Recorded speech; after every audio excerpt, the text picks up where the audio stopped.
Here we are this morning. We're going to be talking about a very important thing for us. This is something that plagues many people. In fact, they say that anxiety affects 80% of people. They say that 1 out of every 9 people has some form of PTSD. This is pretty serious stuff. And this is all about this one word, fear. And so what we want to discuss is how does God design us? How does He make us to be able to handle this and overcome this and come out of this?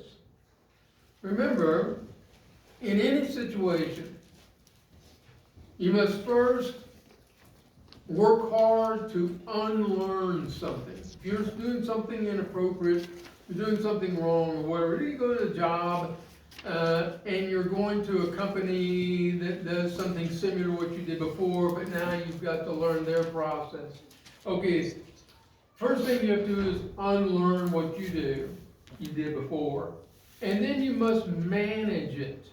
Meaning, it's hard work to remind yourself, you're not that other company.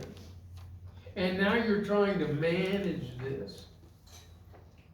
And then ultimately, it will be extinguished. Or you don't have to worry about that anymore. So for you and your ultimate goal here is to not have fear. Not let it rule your life. Let it be gone. So first we must try to unlearn it. That's our process today for us to be able to see how to think that way. And then we must manage it, which is hard work. And then it will be extinguished forever. So let's talk about that. Let's take a look at our first point this morning, which is 2 Timothy, chapter 1, verse 7 through 9.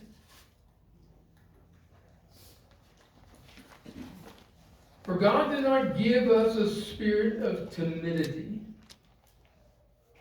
but a spirit of power, of love, and of self-discipline. So do not be ashamed to testify about our Lord, ashamed of me, this prisoner, but join with me in suffering for the gospel by the power of God, who has saved us and has called us to a holy life, not because of anything that we have done, but because of His own purpose and grace. This grace that was given to us in Christ Jesus before the beginning of time. Now, look what he's saying here. You've got to overcome the spirit of timidity because it wasn't what you were given. You were given a spirit of power. Now, how in the world do we comprehend that? How do we accomplish that? Now listen, fear always comes because of lack of confidence. Because you don't believe in yourself or you don't have confidence about what you're doing, you have fear. So you go to do something, or maybe you have someone that you're going to deal with or something, and you're just scared of, you really don't have any confidence at all. Why is it that some people are scared of dogs and other people can sit with them with no problem at all? The difference is the confidence they have. Over in China, there's this bridge that's glass, and they pay people to go out there and bring these people back who get out there thinking they can do it, and they're too scared to do it.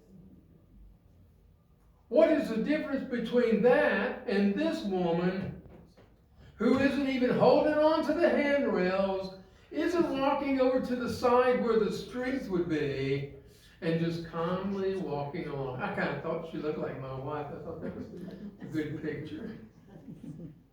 What's the difference? The only difference is confidence.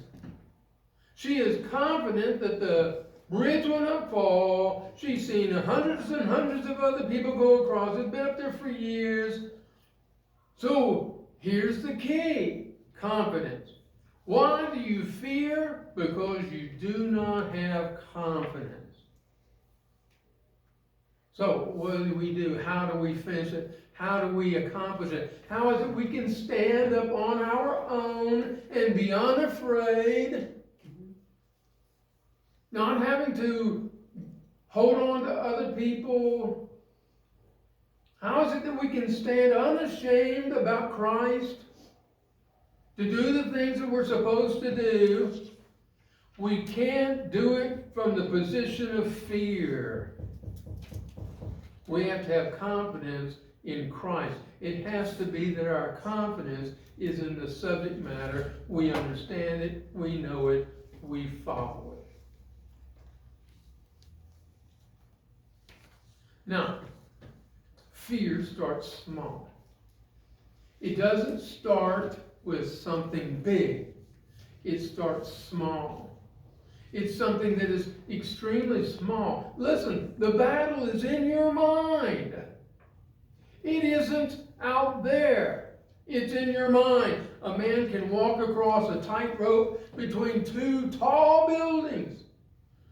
You know what he'll tell you? He practiced walking across a 4x4 on the ground. And he had confidence that he could walk across it and not fall because it wouldn't hurt him. And he takes that same confidence and puts it up in the air between two buildings. So the battle is in your mind. Are you going to be worthless for God, or are you going to be for God? It's in your mind is where you're going to win this battle. So let's talk about it. You have every day in your life a movie screen that is going on in your mind.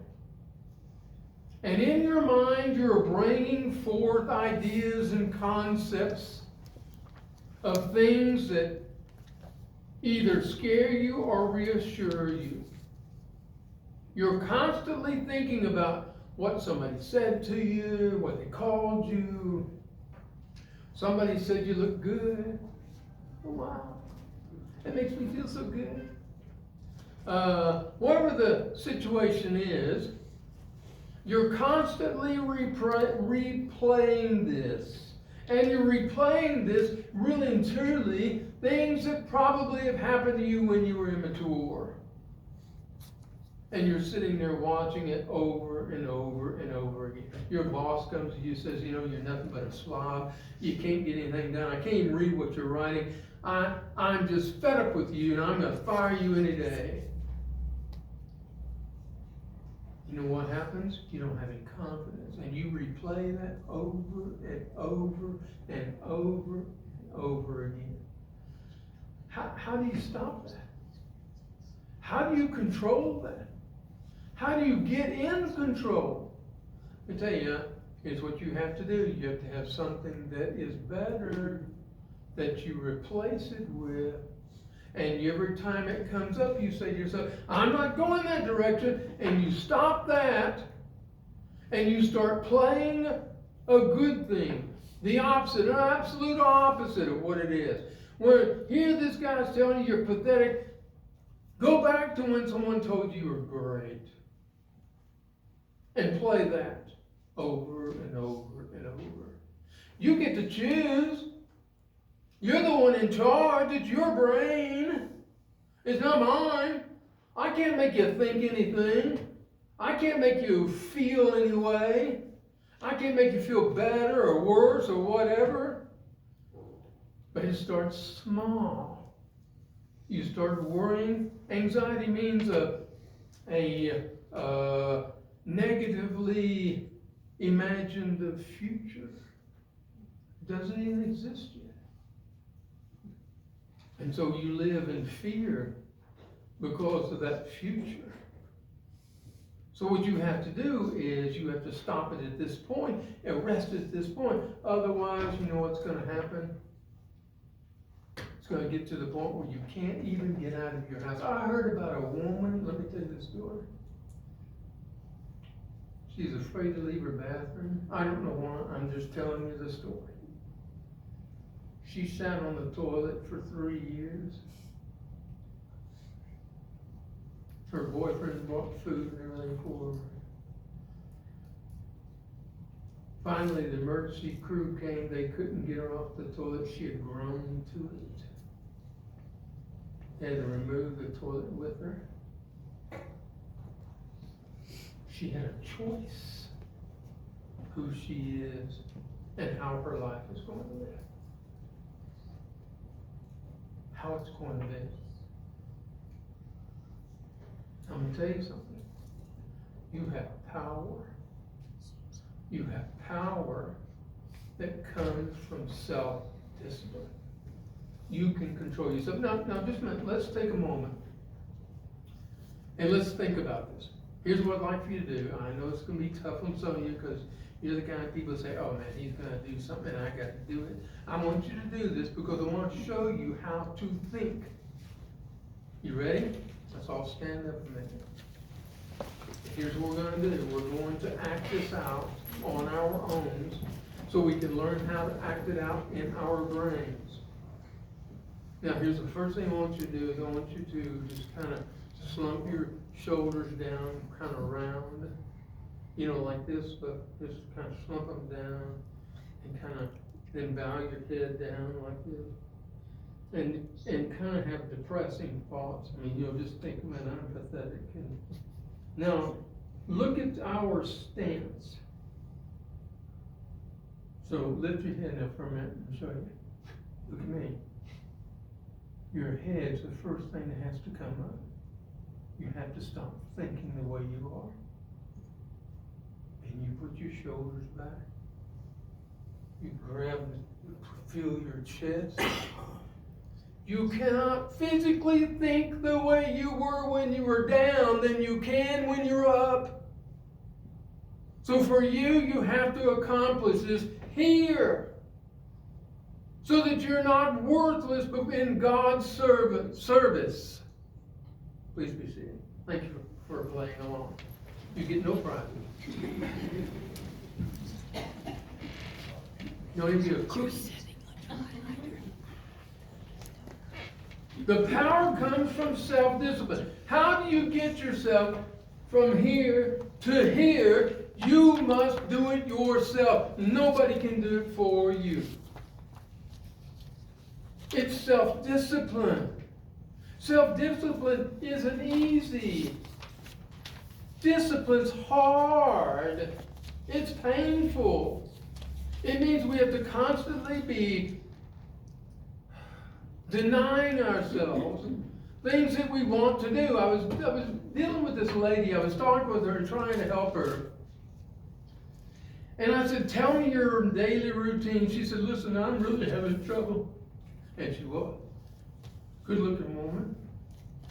And she was crying. I said, what's the problem? She says,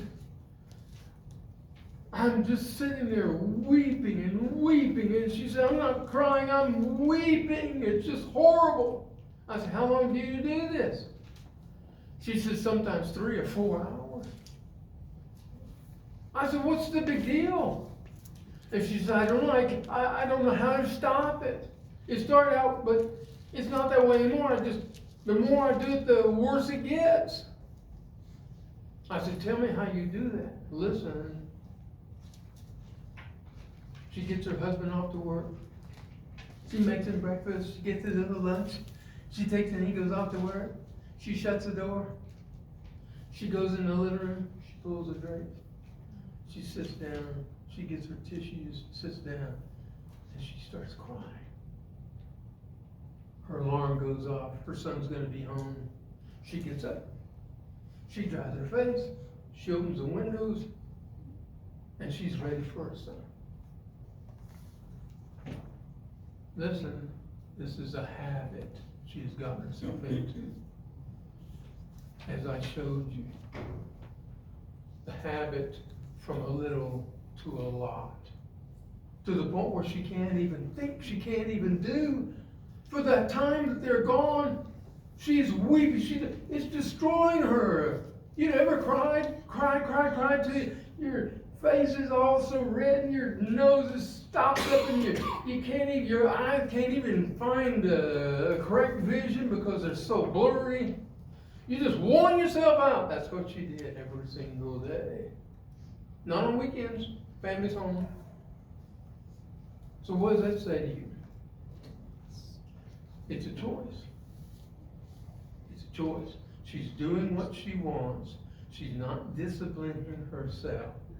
Discipline is doing what you know you should do instead of what you want to do. You cannot take the time to cry and to be upset about things you cannot change. If you can change them, get up and do it. If you can't, let it go. Period. You know, you can't grow an extra arm. You can't grow an extra leg. I mean, there are things you can't do. You can't bring anybody back. You can't force them to love you. You can't. I mean, that's all there is to it. So you have to discipline yourself. You have to discipline yourself. But in that discipline comes freedom. Freedom to do all kinds of things with a good, happy heart. All kinds of things, and people want you to be around. They don't want you to be around when you sit there. They're like, huh? And so there are times with that. So let me tell you, you have got to be disciplined so you can be free to accomplish other things. You're not meant to just sit here and wait for death. You're meant to be people who are doing the work of God. So a disciplined mind leads to happiness, and undisciplined mind leads to suffering. Choose what you want. Here's what he says. You've got power. You've got the spirit of power. How do you know that, God? Because it's from me, and I'm not going to sit there and cry and moan. Now let's take a look at our next point. I said our next point. Go to Joshua. In Joshua, chapter 1. Joshua's right after Exodus and Leviticus and Numbers and Deuteronomy. As soon as Moses dies, Joshua takes over. Chapter 1, verse 9. Listen to what it says. Be strong and courageous, because you will lead these people to inherit a land I swore to their forefathers to give them. That's 6. That's a good verse, though. Okay, let's read verse 9. Have I not commanded you? Be strong and courageous. Do not be terrified. Do not be discouraged, for the Lord your God will be with you wherever you go. Now look, he's talking to you. He's saying, do not be terrified. When you are terrified, you can't accomplish anything. Look at this girl. She's scared to death of the storm. She can't even shut the windows. And then she could shut the blinds. She can't go in there and fix herself some tea or eat chocolate. I'm just talking about my wife, okay? She can't do anything to help herself out. She's terrified. She can't even think. Her muscles are contracted. Her mind is mush. She's crying. She's afraid. What good is she when she's terrified? She certainly can't serve anybody, can she? can't be what God designed her to be. And then he tells us, do not be discouraged. Oh my goodness, that's a little different from terrified, isn't it? That's just, well, I'm not really very happy. I mean, I keep doing things. And let me tell you something, discouraged is right on the corner of hopeless. Do you have no hope?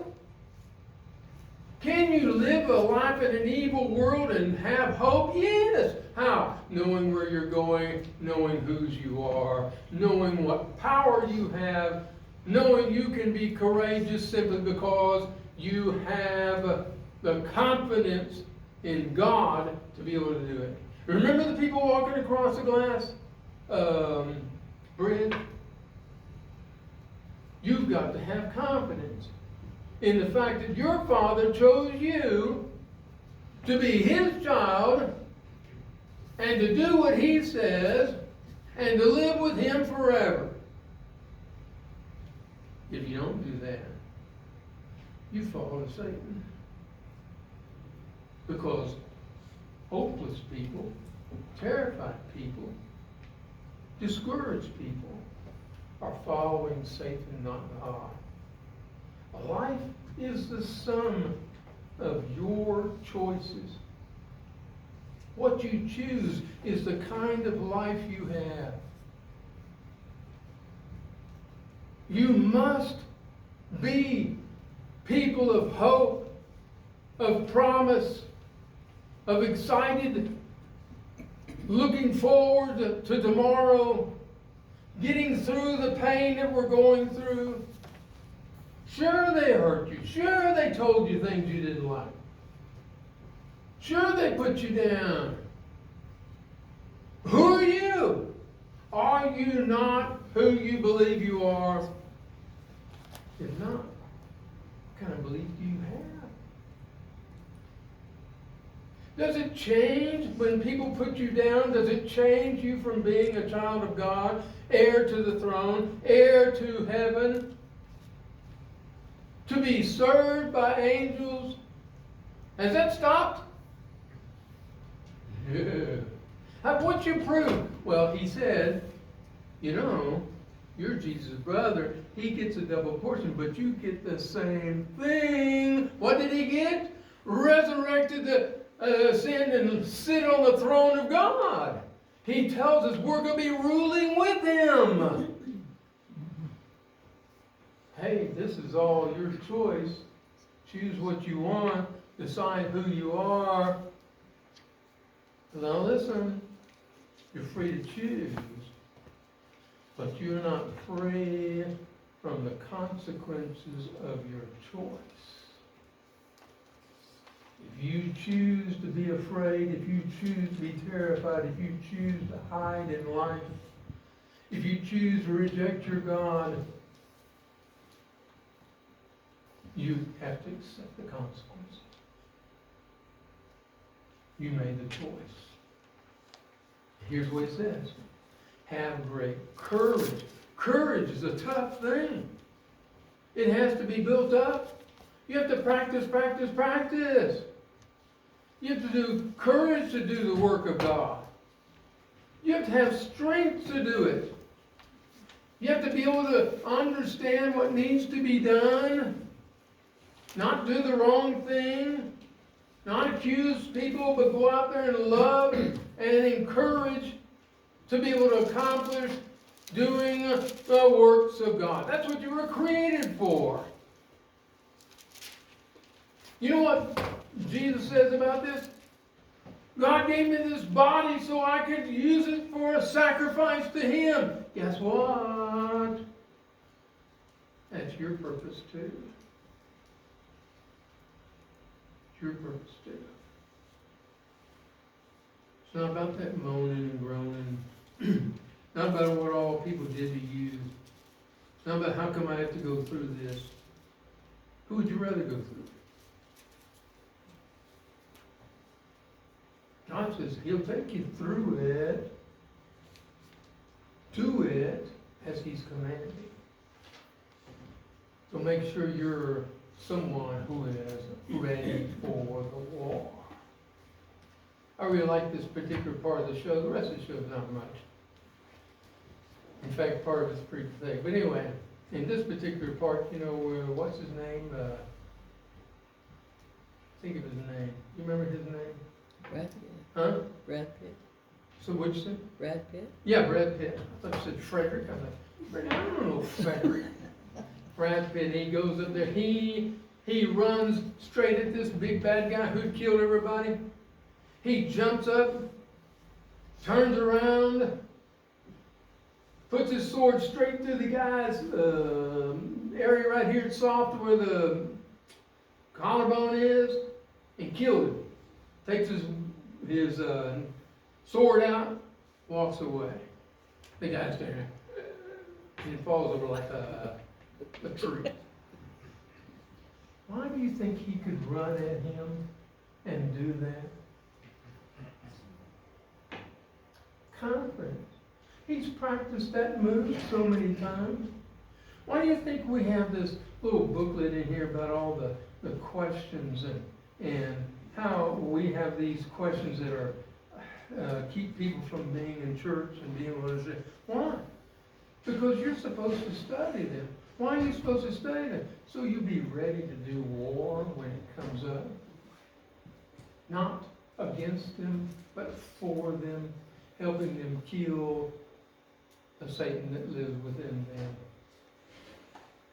Now, tonight we're going to be talking about postmodernism, which is a reaction to modernism, which was influenced as a disenchantment that followed World War II about there is no God. And we live in a postmodern world.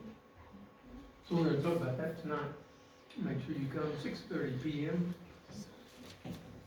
on the dot, or thereabouts. Okay, now let's take a look at Romans chapter 8. Let's finish up with our fear. I hear you, GW. I heard what you're saying. You're saying I'm supposed to have courage, that I've got a spirit of power. I don't feel it. That's true. Remember the first time I ever did a sermon, I was a little kid. Got the little outline done and everything, got all ready. I had all these points. I got to teach it and teach it and teach it and teach it. Man, I got up there and there were a bunch of people out there. I read my outline and sat down. Because I didn't have the confidence in what I was saying. Because I was thinking, they're looking at me saying, who are you? But this isn't about me. This is about the God we worship, isn't it? This is about the God who washes away your sins in baptism. This is about the God who has prepared a home for you if you'll just follow Him. Now let's take a look at Romans 8, verse 15. Look what he says. He told you to you have a spirit of power and to be courageous. Look what he says here in verse 15.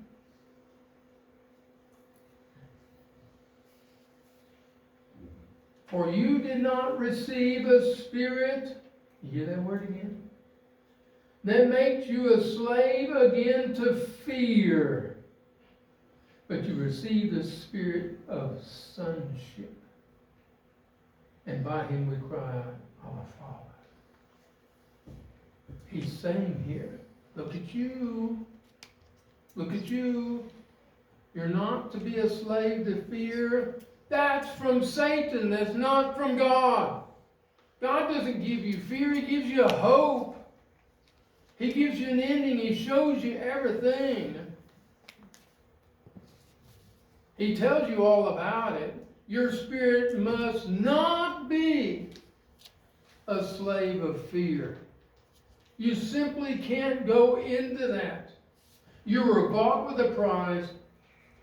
If you turn to Him and do as He has commanded, you will get what He promises. Simple as that. Simple as that. You can't get any simpler. Anytime you boil the truth down, it's like fractions, you know, you boil all the fractions. No, you get them all down as, what's a third? Or it's a fourth, or something like that. Oh, it's simple, isn't it? Yeah. When you boil it down, truth is always very, very simple. You're not a slave. You're a son. You're not a slave. You're not of that. So you can't be rude to people. You can't give them what they give you. It's not who you are. When they're rude to you, they reveal who they are. Don't take it personally. And don't reveal that back at them. What is that? Two dogs biting each other, they don't know why. I was watching a post the other day, and two dogs, one on each side of this gate. Like this, you know, one on this side, one on this side. They open the gate, and they're like, They really don't want to fight. Close the gate again. You say, how silly. Let me tell you something. People can be silly and live in fear, and it destroys it. It gives them diseases because your body doesn't know what to do with what your mind's thinking. And so it's got to do something. So it makes you sick. You can't be that way and live. So you have the spirit of a son, meaning you have to take on the character of the Father. You can't act like you don't live. He doesn't live in you. You can't act like you're not here for a purpose. You can't act like this life is just about you. It isn't. You have to make sure you understand that. You have the spirit of a son. You can't go out there and do things in the world that the son wouldn't do. Pretty simple, isn't it? Just imagine. Your Father created the universe. How can you have that and be in fear? You're a child of God. The one who created the universe has all that stuff going out there. My wife came in and she said, oh, there's going to be a... She didn't say that. Sorry. She came in and says, oh, there's going to be a parade of planets. I said, really? What's the floats? You know, and she's saying, no, they're up there in the sky. So we went out there and looked at them. We didn't know what. But we looked at them. Your God, your Father, put those in the sky. Keeps them spinning. Keeps them in order. Keeps them where they know good and well they're going to happen on a certain day, a certain time. And you're His child. You have a future with Him. Can you imagine? The God who created everything, created you to fear? Oh no. He created you to live confidently and courageously, to have the spirit of strength within you, to be someone who is not afraid. What did I do? Miss that one? What did it say? Can't even remember. Don't be afraid. Yeah, I don't think it said that. Did it say that? Mm-hmm. Don't be afraid? Okay. Anyway, Jesus said that. I mean, the Bible tells us that 365 times throughout the Bible. You wonder why? Because we're timid acting people. Now look, you know how to handle this. When you're going into depression, when you're going into anxiety, when you're saying, no, there's no way I can live it better, take it away from you and look up. You can't be in depression looking up. Change your physical stance. You change your mental thinking. If you're not right with God, now's the time. So we stand and we sing this song together. Come